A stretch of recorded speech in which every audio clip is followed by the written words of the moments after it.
ദിനം തോറും നടത്തണമേ.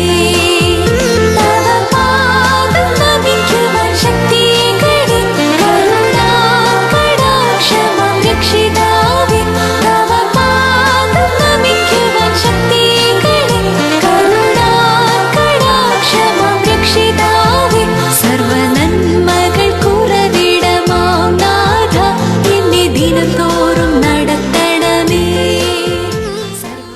ദൈവനാമത്തിന് മഹത്വമുണ്ടാകട്ടെ. കഴിഞ്ഞ രാത്രിയിൽ ദൈവം നല്ല ഉറക്കം തന്ന് നല്ല പ്രഭാതം കണ്ടുണരുവാൻ വലിയവനായ ദൈവം സഹായിച്ചല്ലോ. ഈ പ്രഭാതത്തിൽ തിരുവചന ചിന്തയ്ക്ക് ആധാരമായി നമുക്ക് തിരഞ്ഞെടുത്തിട്ടുള്ളതായ വേദവാക്യം അപ്പോസ്തല പ്രവൃത്തി 6:8 മുതൽ 10 വരെയുള്ളതായ വേദവാക്യങ്ങൾ. അനന്തരം സ്തേഫാനോസ് കൃപയും ശക്തിയും നിറഞ്ഞവനായി ജനത്തിൽ വലിയ അത്ഭുതങ്ങളും അടയാളങ്ങളും ചെയ്തു. ലിബർത്തിനർ എന്നു പേരുള്ള പള്ളിക്കാരിലും കുറേനക്കാരിലും അലക്സാന്ദ്രിയക്കാരിലും കിലിക്യ, ആസ്യ എന്ന ദേശക്കാരിലും ചിലർ എഴുന്നേറ്റ് സ്തേഫാനോസിനോട് തർക്കിച്ചു. എന്നാൽ അവൻ സംസാരിച്ച ജ്ഞാനത്തോടും ആത്മാവോടും എതിർത്ത് നിൽക്കുവാൻ കഴിഞ്ഞില്ല. സ്തേഫാനോസിനെ കുറിച്ച് നാം കൂടുതൽ ചിന്തിക്കുമ്പോൾ സഭയുടെ ആരംഭ കാലഘട്ടത്തിൽ കർത്താവായ യേശു ക്രിസ്തുവിന് വേണ്ടി അനേകം ആളുകൾ രക്തസാക്ഷികളായി തീരുവാൻ തക്കവണ്ണം ഇടയായിത്തീർന്നു. അപ്രകാരം ഒരു രക്തസാക്ഷിയായി തീർന്ന വ്യക്തിയാണ് സ്തേഫാനോസ്. യേശു ക്രിസ്തുവിൻ്റെ സുവിശേഷം പങ്കുവയ്ക്കുമ്പോൾ അവിശ്വസനീയമായ കാര്യങ്ങൾ സംഭവിക്കുന്നതായി കാണുവാൻ സാധിക്കും. യെരുശലേമിൻ്റെ പ്രാരംഭ കാലഘട്ടത്തിലുള്ള വിശ്വാസികളുടെ സമൂഹത്തിൽ ആഹാരവും മറ്റ് സാധനങ്ങളും വിതരണം ചെയ്യുന്നതിന് തിരഞ്ഞെടുക്കപ്പെട്ടതായ ഒരു ദാസനായിരുന്നു സ്തേഫാനോസ്. സ്തേഫാനോസ് പ്രവർത്തിക്കുകയും അതുപോലെ തന്നെ ജനത്തിനിടയിൽ പ്രസംഗിക്കുകയും ചെയ്തുകൊണ്ട് തൻ്റെ ഉത്തരവാദിത്തങ്ങൾ നിറവേറ്റുവാൻ തക്കവണ്ണം ഇടയായിത്തീർന്നു. പരിശുദ്ധാത്മാവിനാൽ നിറയപ്പെട്ടതായ ഈ യുവാവ് ജനത്തിൽ വലിയ അത്ഭുതങ്ങളും അടയാളങ്ങളും ചെയ്യുവാൻ തക്കവണ്ണം ഇടയായിത്തീർന്നു. എന്നാൽ എതിർപ്പുകളും നേരിടേണ്ടതായിട്ട് വന്നു. പല യഹൂദ പുരോഹിതന്മാരും സ്തേഫാനോസിനോട് യോജിച്ചുവെങ്കിലും വലിയൊരു കൂട്ടം ജനം സ്തേഫാനോസിന് എതിരായിട്ട് തന്നെ നിന്നു. അദ്ദേഹം ന്യായപ്രമാണത്തിന് വിരോധമായി പ്രസംഗിക്കുന്നു എന്നും ദൈവദൂഷണം പറയുന്നു എന്നും ഉള്ളതായ കുറ്റം ആരോപിക്കുകയും സൻഹെദ്രീൻ സംഘത്തിൻ്റെ മുൻപിൽ ഒരു കുറ്റവാളിയെപ്പോലെ നിൽക്കേണ്ടതായിട്ട് വന്നു. എന്നാൽ സ്തേഫാനോസ് പതറിയില്ല, വളരെ ശക്തമായി തന്നെ പ്രതികരിച്ചു. അപ്പോസ്തല പ്രവൃത്തി 7-ാം അധ്യായം അതിൻ്റെ 52-ാം വാക്യം വായിക്കുമ്പോൾ പ്രവാചകന്മാരെ ഏവനെ നിങ്ങളുടെ പിതാക്കന്മാർ ഉപദ്രവിക്കാതിരുന്നിട്ടുള്ളൂ. നീതിമാനായവൻ്റെ വരവിനെക്കുറിച്ച് മുൻ അറിയിച്ചവരെ അവർ കൊന്നുകളഞ്ഞു.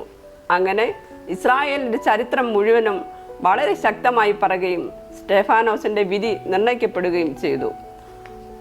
55-ാം വാക്യം നോക്കുമ്പോൾ അവനോ പരിശുദ്ധാത്മാവ് നിറഞ്ഞവനായി സ്വർഗത്തിലേക്ക് ഉറ്റുനോക്കി ദൈവമഹത്വവും ദൈവത്തിൻ്റെ വലത്തു ഭാഗത്ത് യേശു നിൽക്കുന്നതും കണ്ടു.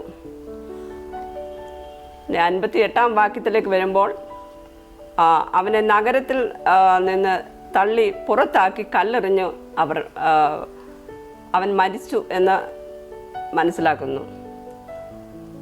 പ്രിയ ദൈവജനമേ, കഷ്ടതയുടെ നടുവിൽ സ്തേഫാനോസിനെ പോലെ സ്വർഗത്തിലേക്ക് നോക്കുവാനും ദൈവ മഹത്വം കാണുവാനും നമുക്ക് കഴിയുമോ? അപ്രകാരം ദൈവം നമ്മെ സഹായിക്കുമാറാകട്ടെ എന്ന് നമുക്ക് പ്രാർത്ഥിക്കാം.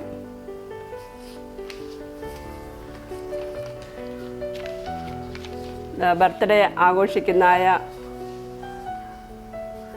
Deepa B Raj Vennikulam, Shiny Roy Kuttapuzha, P O Babuji Pathanamthitta birthday ആഘോഷിക്കുന്നതായ 3 വ്യക്തികളെയും നമുക്ക് നമ്മുടെ പ്രാർത്ഥനയിൽ ഓർക്കാം. നമുക്ക് പ്രാർത്ഥിക്കാം.